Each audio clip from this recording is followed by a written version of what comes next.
Alright, so it's still Saturday. I just want to show you guys what this Mud Hog can do before it gets too dark. See if I can hang on to the camera and drive. It gets kind of squirrely, but this thing, I don't know, it's unbelievable.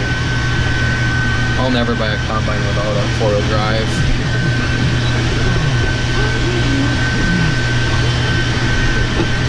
Look at this, standing water. Combine doesn't even really bog down.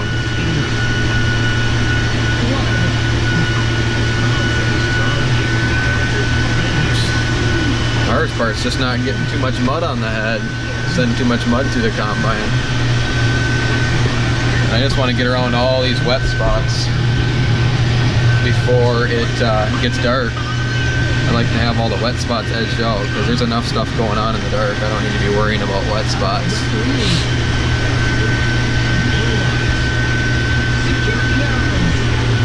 Float the head up a little bit. I mean, this is a pretty good divot here. There she dogged down a little bit, but this combine is amazing.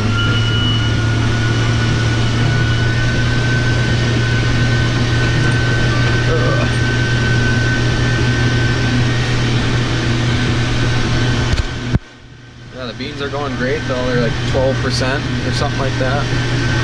So, can't complain.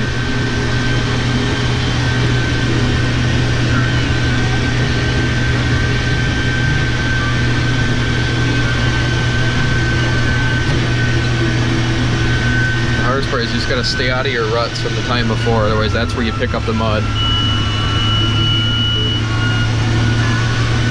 And the weeds, they don't go through, so that's why I got the alarm there. It really dogs down when you put some weeds through there.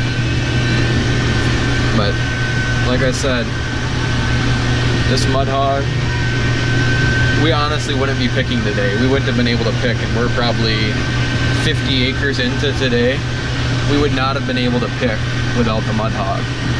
So I don't know how we would have ever gotten harvest done without it.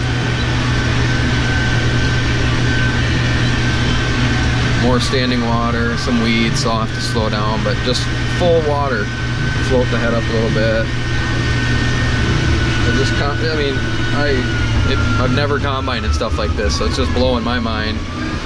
And I don't like those weeds. Just about plugged it, actually. Here comes the cart.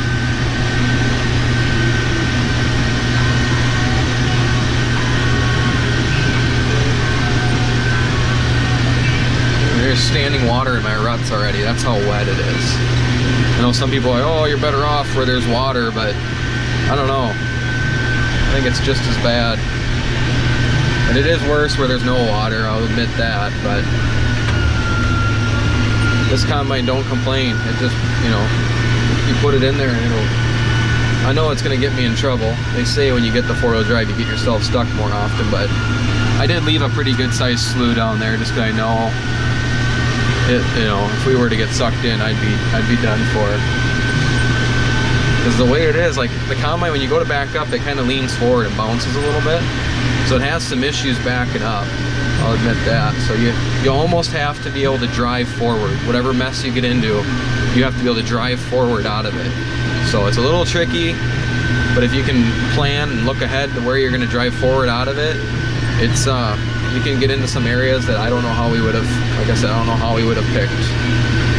So I won't make this video too long, but I just got to clean up my headlands here. I stay away from them like this and leave like a half a head width all the way around, just because I found I can pick faster that way. Because otherwise that first time around you're getting all the weeds from the edge of the field, and we got a ragweed problem this year. So that first time around, if you try to go right on the edge of the field, the combine really dogs down. But if you go in about a half a head width and go around, then you can get a lot more done, it seems. You can go around the head, you know, I'd have to go half this speed if I was going along the edge of the field to start with, so. Yeah, sounds good. We're gonna go pretty late because it's still like a 15-mile-an-hour wind outside, so we should be able to go till about 11 midnight tonight. So we started at 9 this morning. That's how much the wind blew last night. 9 a.m. we were picking beans. That's pretty unheard of. So